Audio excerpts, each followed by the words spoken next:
मोटी और बिंदु वाली गाय या स्थूलानि पृष्ठन्ति यस्य, यानी कि जिस गौ के शरीर पर मोटे मोटे बिंदु है वह गाय मानी जाती है।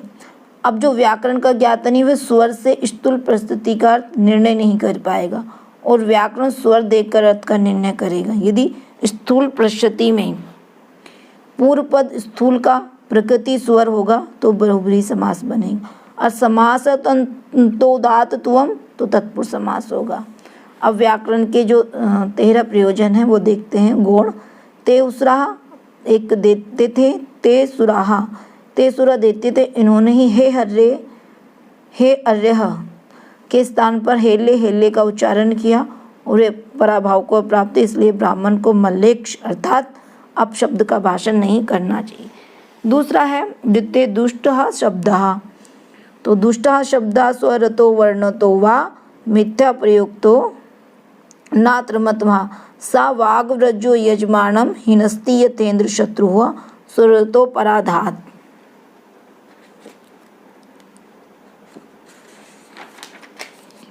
फिर है यद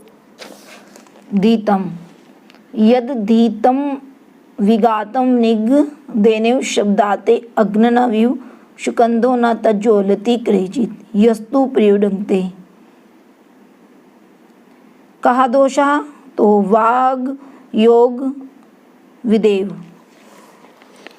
अभी इसके थोड़ा सा चर्चा आ रही है तो इस पे कुछ बीच बीच में एक ही शब्द पे वो कह रहे हैं कि एक ही शब्द के अनेक अपभ्रंश होते हैं, जैसे कि गौ के 4 अपभ्रंश है, गावी गोणी गोता गोपा त्रिका।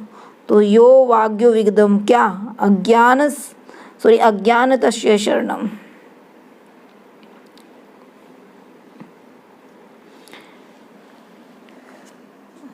ये देखिए फिर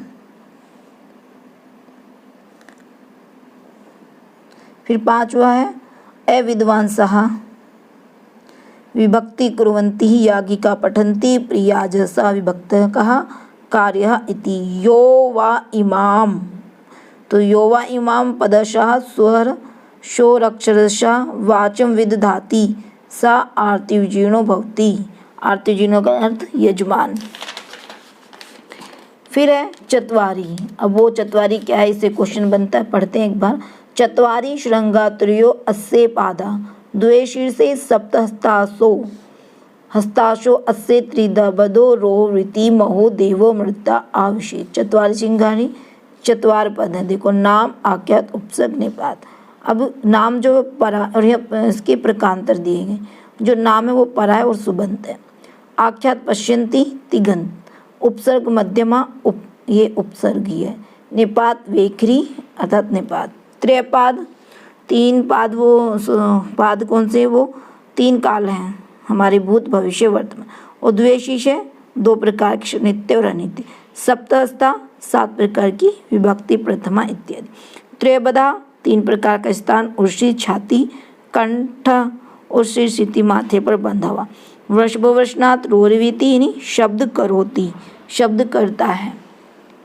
उसके कुत एतद रोति शब्द कर्म यथा महादेवो मृत आविवेशति। और वाक्य परिमिता 4 प्रकार के पद होते हैं, परा पश्यन्ति मध्यमा वेखरी इत्यादि करके। फिर 9वां है उत्तत्वः। सक्तुमिव, तो सक्तुमिव का उदाहरण है सक्तुमि तितु ऊणा पुनः तो यत्र धीरा मनसा वाचम कृता अत्रा सखाए सख्यानि जानते भद्रेशाम लक्ष्मी निहिता धाति वाची। सक्तु सचेते दुध्रवो भवति। शक्तु शब्द में सच धातु और सच का चिपकना होता है।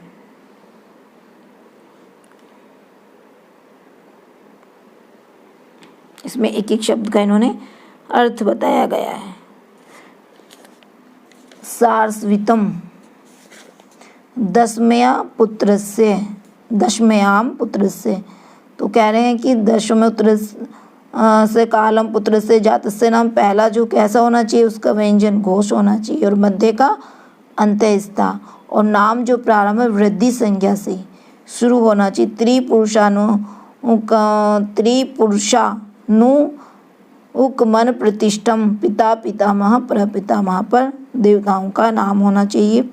शत्रुओं में प्रतिष्ठा को प्राप्त न हो। द्व्यक्षरम चतुरक्षरम व नाम कृतंत यानी कि त्रयोदश सुदेवो असि वरुणस्य ते सप्त सिंधवः अनुचरन्ति काकुद सूर्यम शुश्रामि। और काकुद कर तालु होता है, काकुद की उत्पत्ति बताइए। काकु जीवः स अस्मिन् नुगत इति काकुदम। देखो ये व्याकरण के मैंने प्रयोजन लिखे हैं, ठीक है। 5 ये मुख्य हो गए और त्रयोदश हमारे गौण प्रयोजन हो गए। अगला हमारा है व्याकरण की परिभाषा। तो चलते हैं व्याकरण की परिभाषा की तरफ। लक्ष्य लक्षणम व्याकरणम, ये एक वार्तिक है और जो लक्ष्य है वो शब्द है और जो लक्षण है वो सूत्र है। इसको याद करेंगे, लक्ष्य लक्षण तो शब्द सूत्र। इस तरह से पेपर पूछे कि लक्ष्य का क्या अर्थ है तो शब्द बताना, और लक्षण का अर्थ यानी कि लक्षण का सूत्र शब्द। जैसे लक्ष्य लक्षण व्याकरणम शब्द सूत्र। ये देख लीजिए, ठीक है। कः व्याख्यानः तो उदाहरणं प्रत्युदाहरणं वाक्यधारः इत्यादि से समुदितं व्याकरणं भवति। अथ किमर्थो वर्णामुपदेशत् वृत्तिसमवायार्थो वर्णानुपदेशः। किमिदं वृत्तिसमवायार्थ इति वृत्तिसमवायो वृत्तिसमवायः वृत्तितो वा समवायो वृत्तिसमवायः वृत्तिप्रयोजनो वा समवायो वृत्तिसमवायः। का पुनर्वृत्ति शास्त्र प्रवृत्तिः। अथ कः समवायः वर्णानामनुपूर्वेण सन्निविशेषः। अथ का उपदेशः उच्चारणं कुत एतत् दिशि उच्चारण क्रिया है। उसके बाद है हमारे पास ये 3 टॉपिक हो गए। अभी यहाँ पर जो बचा है साधु शब्द के प्रयोग का परिणाम और व्याकरण पद्धति, इसको हम अलग से पढ़ेंगे। धन्यवाद। संस्कृत संज्ञान चैनल में एक बार फिर से आप सभी लोगों का स्वागत है। और आज का हमारा टॉपिक है महाभाष्य, जिसको पश्पशायनक भी बोलते हैं। और महाभाष्य को पतंजलि ने लिखा है। और इसमें कुछ टॉपिक हैं, जैसे कि महाभाष्य के अनुसार शब्द परिभाषा, शब्द एवं अर्थ संबंध, व्याकरण अध्ययन के उद्देश्य, व्याकरण की परिभाषा इत्यादि। तो ये सभी चीज़ें हम इसमें पढ़ेंगे। तो सबसे पहले हम जानेंगे इससे संबंधित कुछ ऐसे क्वेश्चंस है जो परीक्षा में आए हुए, तो मैंने यहाँ पर इनको लिखा है क्योंकि मेरे महाभाष्य से या व्याकरण से हमेशा मेरे क्वेश्चंस गलत ही होते हैं। तो मैंने इस बार क्या किया, जो महत्वपूर्ण क्वेश्चंस पेपर में आए थे, जिनको मैं भूल जाती हूँ या कुछ ऐसी चीज़ें कि जो पेपर में आ सकती हैं, तो उनको मैंने यहाँ पर एक एक लाइन में लिख लिया है। कुछ बीच में भी मेंशन किया है, ठीक है। तो चलते हैं अपने विषय की तरफ। व्याडिनी संग्रह में अपभ्रंशों की प्रकृति यानी कि साधु शब्दों जो संस्कृत है को माना है शब्द प्रकृति अपभ्रंश। पाणिनीय व्याकरण शैव संप्रदाय से संबंधित है। का तंत्र व्याकरण को बृहस्पति या इंद्र व्याकरण भी कहते हैं। पाणिनीय व्याकरण पर 3 प्रकार के ग्रंथ हैं, वृत्ति, वार्तिक और भाष्य। वृत्ति यानी कि शास्त्र प्रवृत्ति। सूत्रों पर सर्वप्रथम वृत्ति ग्रंथों की रचना हुई।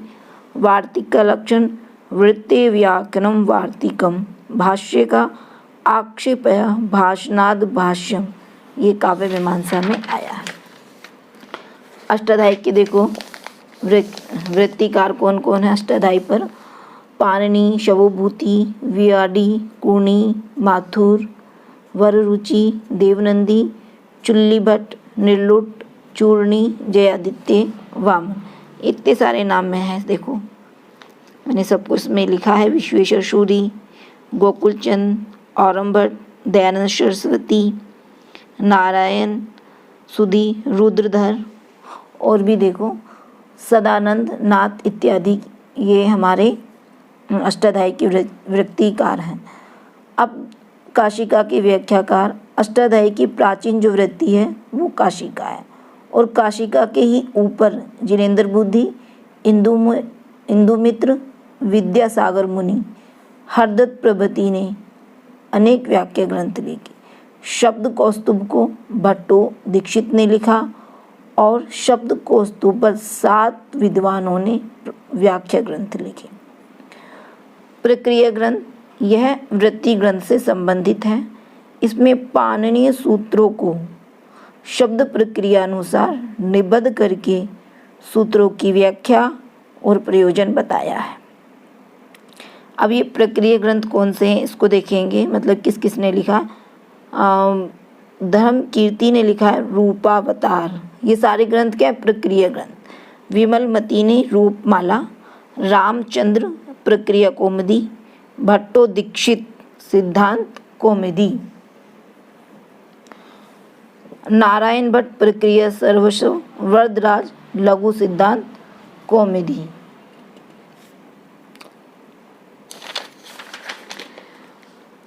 और अष्टाध्यायी पर भी अनेक आचार्यों ने वार्तिक लिखे। तो कुछ वार्तिकार यहाँ पे हैं, कात्यायन, भारद्वाज, वाडो, व्याघ्र, भूति। इसमें जो कात्यायन है वो अति महत्वपूर्ण है, और वार्तिक पर भी अनेक व्याख्याएं लिखी।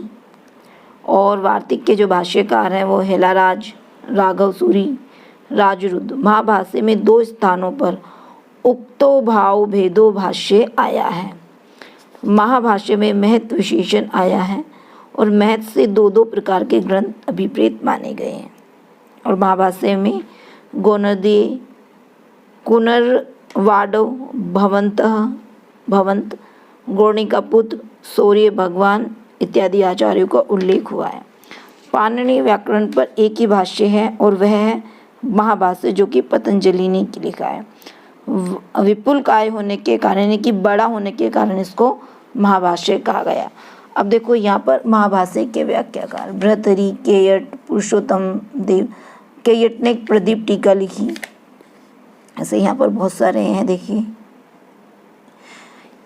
और केयट ही प्रणीत महाभाष्य प्रदीप नामक टीका प्रसिद्ध है इस पर, और इस पर ही अनेक आचार्यों ने व्याख्या लिख डाली। ठीक है, मतलब केयट ने प्रदीप टीका लिखी, और प्रदीप टीका पर ही नागेश भट्ट, मल्ल्य, यजुवर, राम सेवक, आदिन, अनभट्ट इत्यादि ने इस पर व्याख्याएं लिखी। आगे देखो और भी हैं, हरिराम इत्यादि। नागेश भट्ट की प्रदीपोदपर छाया ने नामक व्याख्या लिखी। छाया नामक व्याख्या लिखी, किसने लिखी? वेदनाथ पायकुंड ने। पाणिनि व्याकरण पर अनेक ग्रंथों की रचना हुई है।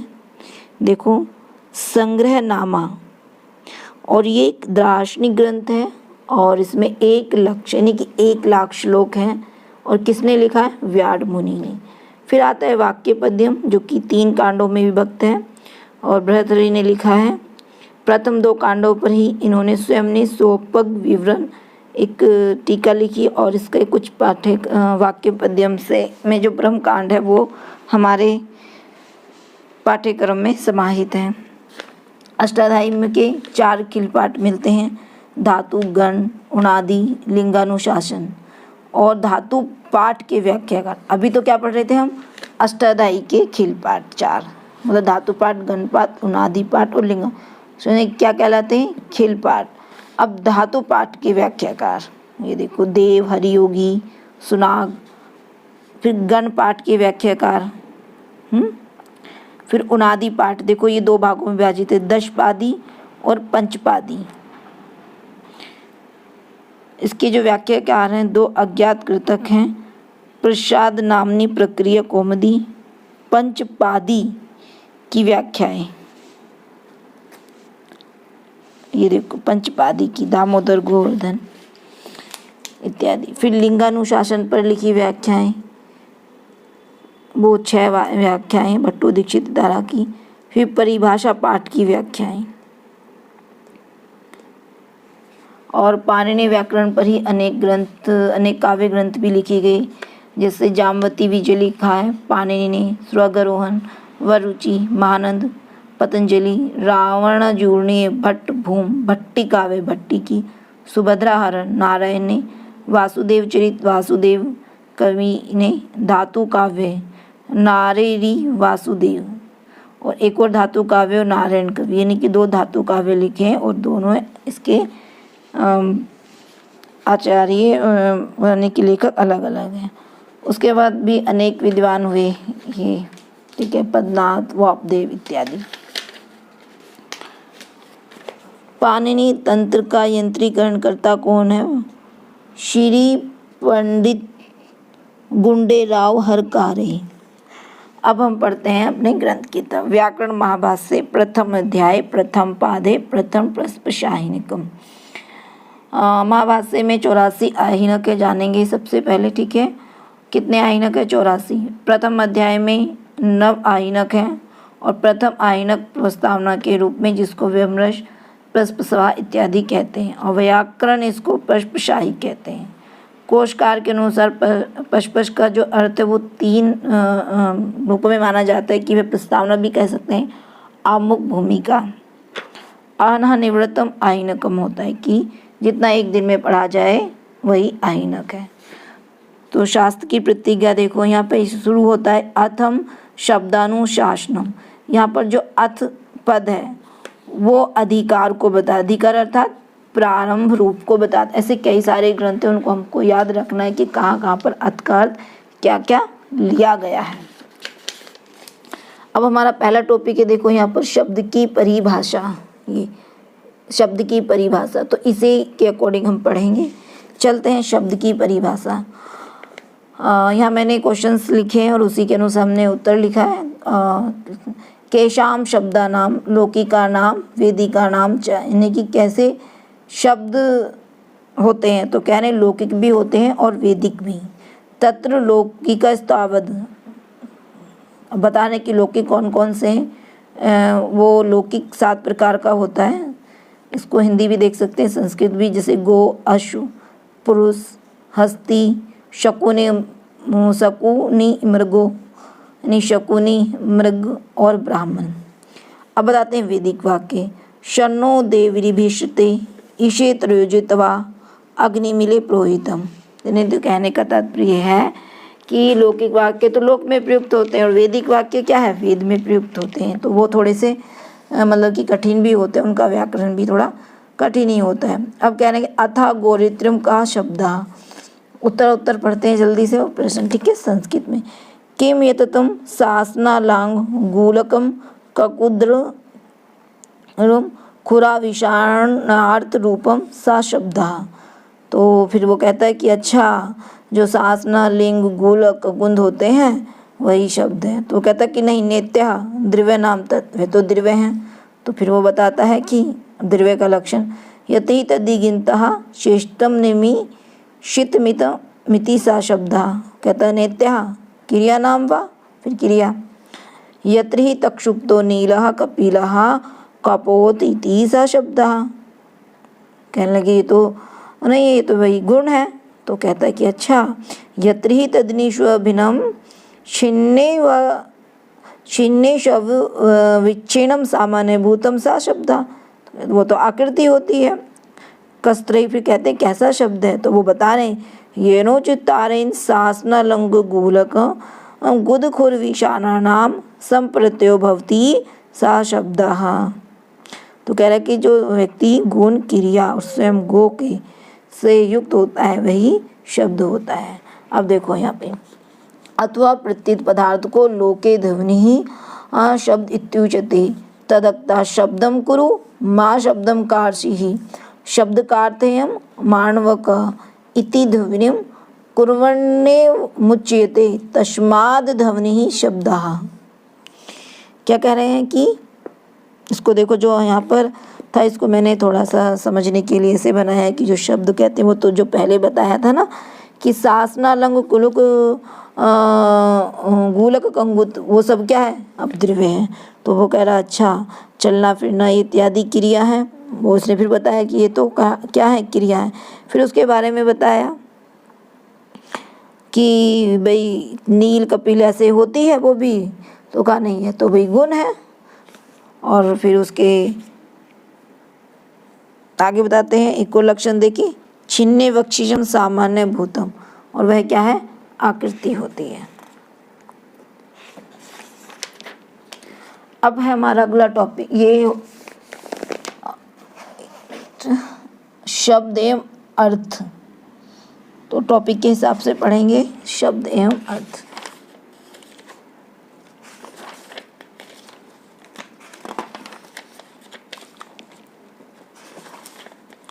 आ गए देखो, पाणिनि ने शब्द को नित्यम या अनित्य कहा है। कहते हैं कि सिद्धे शब्दार्थ संबंधे, फिर वार्तिक आया इसके ऊपर, सीधे शब्द अर्थे संबंधे चित, अतः शब्द और अर्थ इनके संबंध के, सीधे यानी कि सिद्ध का तात्पर्य यहाँ से नित्य रहने पर पाणिनि ने यह शास्त्र लिखा। सिद्ध शब्द का पदार्थ नित्य पर्यायवाची सिद्ध शब्द कथम ज्ञाते यत् कूटस्थे शब्द विचालिषु भावेषु वर्तते तदता सिद्धाधो सिद्धा पृथ्वी सिद्धा आकाश ननु च भोग अवेशोपि वर्तते तदता सिद्ध ओदनः सिद्ध सूपः सिद्धा यावकुरिति यावता कार्ये शोऽपि वर्तते तत्र कुत एति नित्ये प्रियाय वाचिनो ग्रहणं न पुनः कार्येह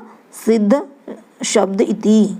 इसका समाधान करता क्या ही उत्तर देता है कि संग्रह, ऊपर वाले उसको कह रहा है कि संग्रह त्वाव तत्कार्ये प्रतिद्वंती भावान मन्यमहि नित्य पर्याय वाचिनो ग्रहणमिति एवापि तदेव अथवा संतेक पदान्ये पौधारणति तथा अभक्भक्षो वायुभक्ष इति अप एव भक्ष्यति वायुमेव भक्ष्यति गम्यते एवमेहापि सिद्ध एव न साध्यति। ये मैंने पूरा टोटल संस्कृत में ही लिखा है, क्योंकि क्वेश्चन संस्कृत में बहुत से बहुत बीच से पूछता है। कई बार हमें हिंदी समझ में नहीं, मतलब कि उसका जो लिखा होता है और उसका अर्थ निकालते हैं तो वो निकलता भी नहीं, लेकिन हम बार बार उसका रिवीजन करते हैं, सुनते हैं, तो वो उसका भाव समझ में आ जाता है। कह रहे अथवा पूर्वपद लोपो अत्र दृष्टवा अत्यंत सिद्ध इति यदता देवदत्तो दत्तः सत्यभामा भाम्यति। फिर आता है इसके क्या मध्य, चार मध्य, अथवा व्याख्यानतो विशेष प्रतिप्रतिम ही संदेहा लक्षणम इति नित्य पर्यायवाचिनो ग्रहणमिति व्याख्यास्याम किम पुनर्निर्वर्णयेन किम न महता कष्टेन नित्य शब्द एवोपातः यस्य मनुपाद्य मन्य असंदेह स्यात्। तो ये क्या है, मंगलार्थम, अतः सिद्ध का प्रयोग हम मंगल रूप प्रयोजन के लिए ही करते हैं। यानी कि जो सिद्ध शब्द है उसका प्रयोग हम क्यों करते हैं, मंगल रूप प्रयोजन के लिए। फिर कहते हैं अयम खलु नित्य शब्दो नावास्यम कूटस्थ शव विचालिषु भावेषु वर्तते किम त्राहि आभिदक्षिण्योऽपि वर्तते तदता नित्य प्रहसितो नित्य प्रज्वलिप्ति। फिर आता है अत कहा पुनः पदार्थ मत्वा एष विग्रह क्रियते सिद्धे शब्दे अर्थे संबंधे चेति। तो वो क्या है, आकृति मिथ्या। कुतेतत् आकृति ही नित्य द्रव्यम नित्यम अथ द्रव्ये पदार्थे कथम विग्रह कर्तव्यः सिद्धे शब्दे अर्थ संबंधे चेति नित्योहार्थवर्तामर्थे ए भी संबंधा। तो समाधान करता कहता है कि पदार्थ क्या है, वो द्रव्य है या पद का अर्थ द्रव्य है। फिर तो ऊपर वाला जो विग्रह उचित ही है कि शब्द अर्थ दोनों के संबंध नित्य रहने पर ही द्रव्य में ही नित्य कृति नित्या। कत ज्ञाते कैसे जानते हैं, अत नित्यम आकृति अनित्य है, ये कैसा जाना कि द्रव्य नित्य है या अनित्य है और आकृति अनित्य है नित्य है, ये हम कैसे जानते हैं। तो कह रहे हैं कि द्रव्य प्रत्येक आकृति में रहता है और आकृति के नाश होने पर ही द्रव्य बचता है। तो आकृतवपि पदार्थे एष विग्रहो न्याप्यः सिद्धे शब्दे अर्थे संबंधे चेति नित्या आकृति कथम ना कचि दुर्परतेतिम कृत्वा सर्वतो परता भवति द्रव्यांतरस्था तू पर लभ्यते। ये देख लीजिए यहाँ पर। फिर कहता है पुनः स्थितत्वम भावस्थितम आकृति व्यापित्वम न विहनते। देखो कथ पुनर्ज्ञाते सिद्ध शब्दों अर्थ संभाष्यति, कब से प्राप्त होता है, लोक से प्राप्त। एक बार ये पेपर में आया था कि सिद्ध शब्दों अर्थ तो संबंध चेती लोग, तो इसका आंसर होगा लोक, ताने के अर्थात लोक से। फिर कहते हैं लोको अर्थ प्रयुक्ते शब्द प्रयोगे शास्त्रेण धर्म नियमः क्रियते, कि धर्म नियम क्या है। कहते धर्माय नियमो धर्म नियमः, धर्मातो वा नियमो धर्म नियमः, धर्म प्रयोजनो वा नियमो धर्म नियमः। तो दक्षिण विद्वानों को तद्धित प्रत्यय बहुत ही प्रिय है, जैसे कि लोके वेदे। तो जो दक्षिण के लोग हैं वो तद्धित प्रत्यय को अधिक प्रयोग में लाते हैं। वेद में प्रतिपादित है कि ब्राह्मण दुग्ध पयो पीकर व्रत का पालन करता है। क्षत्रिय लोग यावगु एक प्रकार का आटे से पेय पदार्थ बनता है, और जो वैश्य लोग हैं वो आमिक्षा पीकर व्रत का पालन करते हैं। और एक और आया है कि जो यज्ञ का जो यूप यानी जो खूंटी होती है वो खैर लकड़ी का बनाया जाता है। साधु सबसे ही अर्थ का कथन करना चाहिए। अब प्रश्न उठता है कि अप्रयुक्त शब्द भी हैं। अब अप्रयुक्त शब्द कौन से, उष, तेर, चक्र, पेच। इसका मैंने लिखा नहीं है, ठीक है, ये मेरे को समझ नहीं आया था, अभी मैं इसको मेंशन कर दूंगी। आगे आता है कि कंबोज में लोग शब्द धातु का गमन अर्थ में करते हैं, किंतु आर्य लोग प्राणी शरीर के विकार के लिए। मृत शरीर मृदा के रूप में प्रयुक्त होता है शव इति। सौराष्ट्र में हम धातु का प्रयोग गमन अर्थ के लिए होता है। अस्तुत्र ही प्रयोगे अर्थात शब्द के प्रयोग से ही धर्म होता है। प्रयोगे सर्वलोकस्य, और साधु शब्द के ज्ञान में ही धर्म है, ना कि साधु शब्द के प्रयोग में। तब धर्म किस में, वो कह रहे कि जो साधु शब्द है वो ज्ञान में ही निहित धर्म होता है, ना कि साधु शब्द के प्रयोग में। अब शास्त्र पूर्व के प्रयोग अभ्युदय तुल्यम वेद शब्द एतव ज्ञान एवं धर्म इति। ज्ञान धर्म इति चेत आधर्म इति नेश दोषः शब्द प्रमाण का वयम। अब देखो यहाँ पर व्याकरण मित्र से शब्द का अर्थ यानी कि यहाँ पर जो व्याकरण शब्द का क्या अर्थ लिया गया है वो सूत्र के रूप में लिया गया है।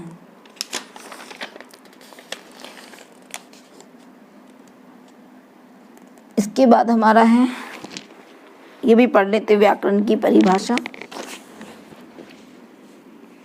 अगला टॉपिक इसमें है व्याकरण अध्ययन के उद्देश्य।